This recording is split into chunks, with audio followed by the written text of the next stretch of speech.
राम राम हरे हरे।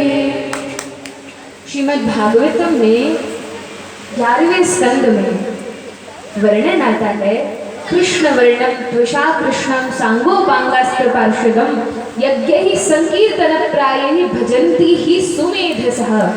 सुमेधसः अर्थात इस कलयुग में जो परम बुद्धिमान व्यक्ति है, जो परम बुद्धिमान है, जिसको भगवान ने बुद्धियों प्रदान कर दिया है, ऐसा व्यक्ति क्या करता है? कृष्ण वर्णम त्वषा कृष्णम, चैतन्य महाप्रभु के रूप में भगवान ने जो हरिनाम प्रदान करते हैं, इस हरिनाम के द्वारा यज्ञ ही संकीर्तन प्रायैः, हरिनाम के द्वारा हरिनाम संकीर्तन से यज्ञ करता है। अरे हरिनाम संकीर्तन से कैसा यज्ञ हुआ जिसमें न तो अग्नि जलाई, न हवन कुंड था, न आहुति दी, न स्वाहा स्वाहा किया? ये कैसा यज्ञ है? तो भगवत गीता में जहाँ भगवान बताते हैं कि मैं कौन हूँ, सभी वेदों में मैं साम वेद हूँ, वृक्षों में पीपल का वृक्ष हूँ, उस प्रकरण में भगवान कहते हैं सभी प्रकार के यज्ञों में मैं जप यज्ञ हूँ, यज्ञानाम जप यज्ञोस्मि, सभी प्रकार के यज्ञों में जप यज्ञ हूँ। अच्छा, ये यज्ञ कैसे होता है? क्या इसमें भी अग्नि जलानी पड़ती? कहा नहीं, इसमें कुछ नहीं करना पड़ता, इसमें हमारा मुख ही हवन कुंड होता है और जिह्वा के माध्यम से हम आहुतियाँ देते हैं। किसकी? हरिनाम की। और हम कहते हैं हरे कृष्ण महामंत्र, तब यह यज्ञ पूर्ण हो जाता है। तो भगवान कहते हैं मेरा सबसे प्रिय यदि कोई यज्ञ है वह हरिनाम है, इसीलिए हरिनाम संकीर्तन को महायज्ञ कहा जाता है। यह महायज्ञ है। और भगवान कहते हैं कलयुग में जो बुद्धिमान व्यक्ति है इस हरे कृष्ण महामंत्र से मेरी पूजा करता है, इस हरे कृष्ण महामंत्र से मुझे पूजता है। आगे 24 गुरुओं का वर्णन है। 24 गुरु बनाए। अब कहा कि यदि किसी से भी कोई भी शिक्षा लेते हैं, प्रेरणा मिलती है, वह गुरु के समान है, गुरुवत पूज्य है, तो गुरु के समान आदर करना चाहिए। फिर आगे वर्णन है 2 अध्यायों में भगवान के स्वधाम जाने का वर्णन है, किस प्रकार से भगवान अपने धाम में जाने की लीला करते हैं। तो वर्णन है यदुवंश का तो पहले ही भगवान ने उद्धार कर दिया, एक दूसरे को मार करके उद्धार हो जाता है। फिर एक दिन भगवान एक वट वृक्ष के नीचे बैठे हुए थे, ध्यान लगाकर चतुर्भुज रूप प्रकट करके भगवान बैठे हुए थे। उद्धव जी भगवान के पास में थे और कोई समीप था नहीं। एक बहेलिया दूर से देखता है तो भगवान के नख इतने सुंदर हैं, भगवान के जो पैरों के नाखून हैं चंद्रमा के समान प्रकाशित हैं, प्रकाशवान हैं। बहेलिये ने जब दूर से देखा, चमकता हुआ भगवान का नख दिखा, अंगूठे का नाखून दिखा, तो उस बहेलिये ने सोचा कि शायद ये हिरण की चमकती हुई आंख है, और उसने जैसे ही तीर मारा, या तीर भगवान के नख में अंगूठे के नाखून में आकर स्पर्श मात्र हुआ और नीचे गिर गया। भगवान को कोई चोट नहीं लगी, केवल स्पर्श हुआ, नीचे गिर गया। लेकिन यह तो भगवान की एक लीला थी कि इस माध्यम से मैं अपने धाम जाने की तैयारी करूंगा। भैया पास में आया तो देखा, अरे ये तो द्वारिकाधीश भगवान श्री कृष्ण है। क्षमा मांगने लगा, भगवान मुझे क्षमा करें, मैंने तो एक हिरण की आंख समझकर मान मारा था। भगवान ने कहा नहीं नहीं, तुम्हारी कोई गलती नहीं है, यह तो मेरी ही इच्छा थी और चिंता मत करो। अब देखिए, कुछ लोग कहते हैं कि बहेलिये ने बाण मारा तो भगवान की मृत्यु हो गई। पहली बात तो भगवान की कभी मृत्यु होती नहीं, क्योंकि भगवान इस संसार के 5 भौतिक देह नहीं है जो भगवान की मृत्यु हो। भगवान का तिरुभाव होता है, भगवान अपने धाम जाते हैं लीला का संवरण करके, लेकिन भगवान की कभी मृत्यु नहीं होती। और फिर कहते हैं कि बहेलिये ने बाण मारा, उस कारण से भगवान चले गए। अरे महाभारत के युद्ध में जब भगवान अर्जुन के सारथी बने थे तो कितने बाण भगवान की छाती में लगे, तब भगवान को कुछ नहीं हुआ। तो एक छोटे से बाण, बहेलिये के बाण से, वो भी नख में स्पर्श हो गया, तो इससे भगवान की मृत्यु कैसे संभव है? तो यह कोई कारण नहीं था, लेकिन लीला मात्र थी। भगवान ने कहा तुम्हें माध्यम मैंने बनाया है अपने स्वधाम जाने का। और उस समय उद्धव जी सामने खड़े थे। भगवान ने कहा देखो उद्धव, मैं अपने धाम जाने की लीला कर रहा हूँ। तो एक रूप से तो भगवान विमान पर बैठकर धाम जाते हैं, लेकिन पद्म पुराण में इस प्रकार वर्णन है कि जब उद्धव जी सामने खड़े थे तो उद्धव जी से भगवान ने कहा, देखो उद्धव, तुम मेरे सामने हो, तुम प्रमाण हो। इस बार मैं अपनी लीला का संवरण करके, अपनी साज सामग्री का संवरण करके अपने धाम में ही जा रहा हूँ। फिर कहाँ जा रहे हैं भगवान? देखो उद्धव, तुम्हारी आंखों के सामने अभी मैं अपनी लीला का संवरण करके व्यासदेव द्वारा लिखा गया यह जो भागवत ग्रंथ है, इस भागवत में मैं प्रविष्ट हो रहा हूँ। और पद्म पुराण में जो वर्णन है, उद्धव के सामने भगवान भागवत में प्रविष्ट हुए और कहा, जब कलयुग में लोगों को, मेरे भक्तों को मेरी याद आएगी तो क्या होगा, इस भागवत को खोलेंगे और मैं प्रकट हो जाऊंगा। तो जब भागवत की कथा होती है, भगवान सबसे पहले आकर पहले श्रोता बनकर विराजमान हो जाते हैं। भागवत भगवान से अभिन्न है, साक्षात भगवान है। इन 7 दिनों में आप सभी ने बड़े ही प्रेम से, भाव से, श्रद्धा से समय पर आते हैं, समय पर जाते हैं। आरती के पश्चात बहुत ही सुंदर ढंग से कथा का श्रवण किया। आप लोगों ने तो कोई त्रुटि नहीं की।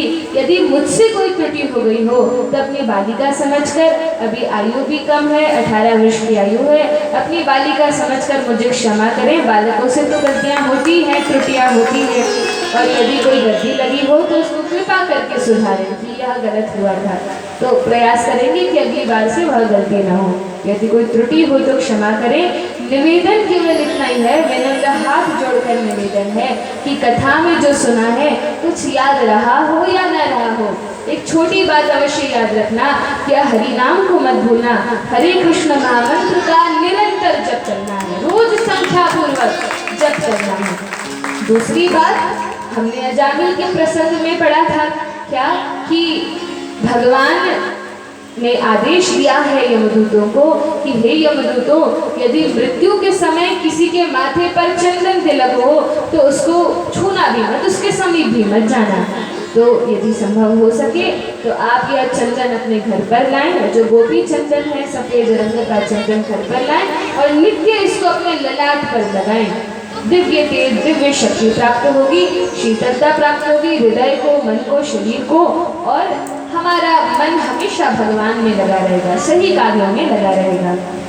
तीसरा निवेदन है, पहला तो जप करना, दूसरा तिलक धारण करना, तीसरा गले में संभव हो सके लहसुन प्याज छोड़ें, और यह जो तुलसी की कंठी है इसको धारण करें। इसको धारण करने से क्या होगा, तो शास्त्रों में वर्णन है, मुख्य रूप से पद्म पुराण में लिखा है कि जो व्यक्ति कंठ में तुलसी धारण नहीं करता और वह जब भोजन करता है तो कंठ से निकलकर जब भोजन जाता है, तो वैसे तो कहना नहीं चाहिए, लेकिन क्योंकि शास्त्रों में लिखा है, मैं मन से नहीं कह रही हूँ, शास्त्रों का प्रमाण है।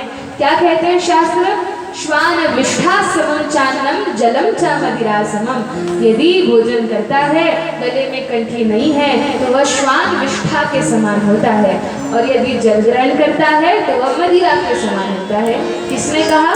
मैंने नहीं कहा, शास्त्रों ने कहा। श्वान विष्ठा समम चान्नम जलम चा मदिरा समम। इसलिए पहले थोड़ी सी योग्यता धारण करनी है कि भगवान को जिस वस्तु का भोग न लग सके उस वस्तु को खाना नहीं है, इतनी योग्यता है तो हम कंठी पहन सकते हैं, तुलसी की कंठी धारण करना है, और फिर हम वैष्णव बन जाएंगे, विष्णु भक्त बन जाएंगे। और फिर इस कंठी का क्या महत्व है?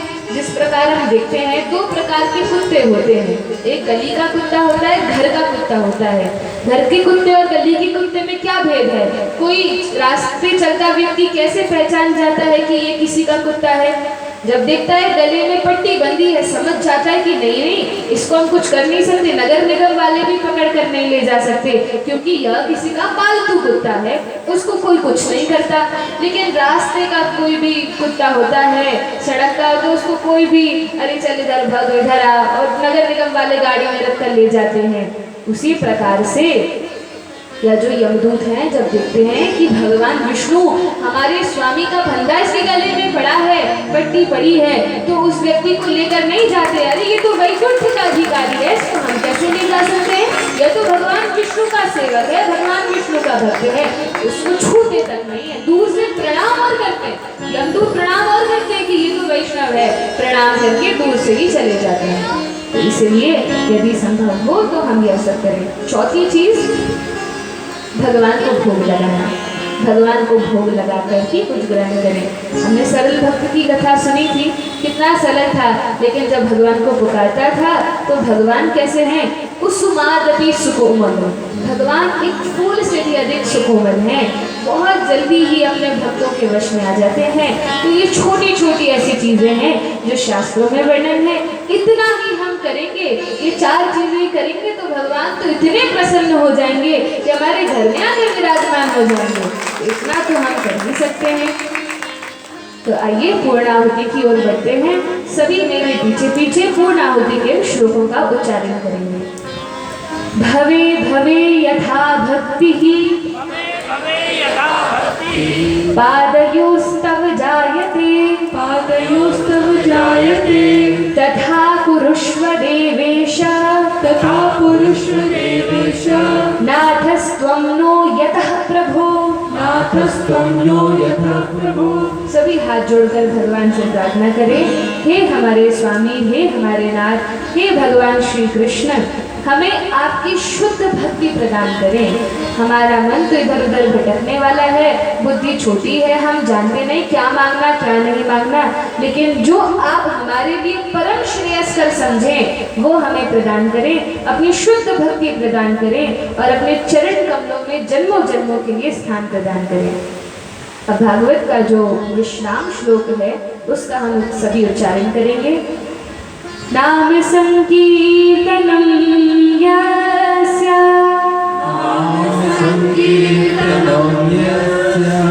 सर्वपाप प्रणाशनम प्रणामो दुःख शमनः तं नमामि हरिं परं तं नमामि हरिं परं।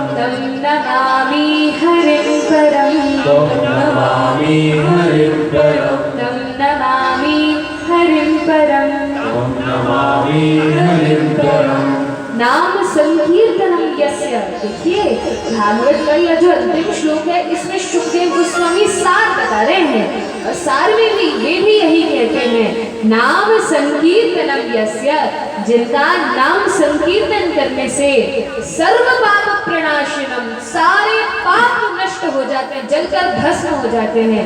प्रणामो दुःख शमनः, और जिन भगवान को प्रणाम करने से प्रणामो दुःख शमनः, सारे दुखों का नाश हो जाता है। तम नमामि हरिं परम, ऐसे भगवान श्री हरि को हम सभी प्रणाम करते हैं। एक अंतिम बात, नाम संकीर्तन और प्रणाम, ये 2 चीजें भागवत का सार है। प्रणाम कैसे करना चाहिए इसकी विधि और सुन ले कि जो माताएं हैं उनके लिए पंचांग प्रणाम है, 2 घुटने 2 हाथ और मस्तक टेक कर भगवान के सामने प्रणाम करना, और पुरुषों के लिए दंडवत प्रणाम है, दंडवत प्रणाम पूरा लेट कर भगवान को प्रणाम करना। और जब प्रणाम करें तो जहाँ भगवान की विग्रह हो वहाँ हमारा बायां हाथ होना चाहिए। बायां हाथ क्यों? क्योंकि हमारा हृदय कहाँ होता है? बाईं ओर की दाईं ओर? कहाँ हृदय होता है? बाईं ओर होता है, लेफ्ट साइड होता है। तो जब हम प्रणाम करते हैं तो आत्मसमर्पण करते हैं, भगवान आज से हम आपके हुए, तो हम अपना हृदय भगवान को देते हैं, तो हृदय भगवान की ओर रखते हैं और तब प्रणाम करते हैं। तो इस प्रकार से हम प्रणाम करें, भगवान कृपा करें, हम सभी को शुद्ध भक्ति प्रदान करें, सभी भगवान के भक्त बन सके, सभी का यह मनुष्य जीवन सफल हो सके और इस जन्म के बाद हम भगवान के धाम जा सके। बोलिए श्री श्रीमद् भागवत महापुराण की जय। वृंदावन